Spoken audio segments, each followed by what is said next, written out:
అభివృద్ధిని మించి వెల్ఫేర్ రంగంలో మేము ఆ రోజు డబ్బులు ఖర్చు పెట్టడం జరిగింది అధ్యక్ష. అప్పటిదాకా 200 ఉన్నటువంటి వెల్ఫేర్ పెన్షన్ ని 2000 రూపాయలు చేయడం జరిగింది.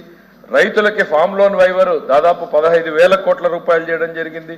20 లక్షల మంది విద్యార్థులకు స్కాలర్షిప్లు ఇవ్వడం జరిగింది. తల్లి బిడ్డ ఎక్స్ప్రెస్ ఇట్లా చెప్పుకుంటే వెళ్తే అధ్యక్ష అనేక ఒక సంక్షిప్తంగా ఇవ్వడం కోసం మాత్రమే ఇక్కడ పెట్టాం అధ్యక్ష. యావరేజ్ ఎస్హెచ్జి ఫ్యామిలీకి ఎంత ఇన్కమ్ పెరిగింది అనేటువంటిది చూస్తే 2014లో 36,000 ఉన్నటువంటిది 2018 వచ్చేటప్పటికి 84,000. అంటే డబుల్కి మించి పెంచినటువంటి తలసరి ఆదాయం ఒక 5 ఏళ్లలో చంద్రబాబు నాయుడు గారు చూపించగలిగారు అధ్యక్ష.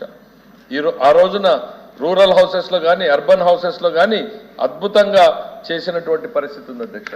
ఈ 3 రంగాల్లో కూడా 5 ఏళ్లలో శరవేగంగా పరుగులు పెట్టించి ఈ రాష్ట్ర ప్రజానీకానికి ఒక నమ్మకాన్ని ఒక హోప్ని ఇవ్వడం జరిగింది అధ్యక్ష. నెక్స్ట్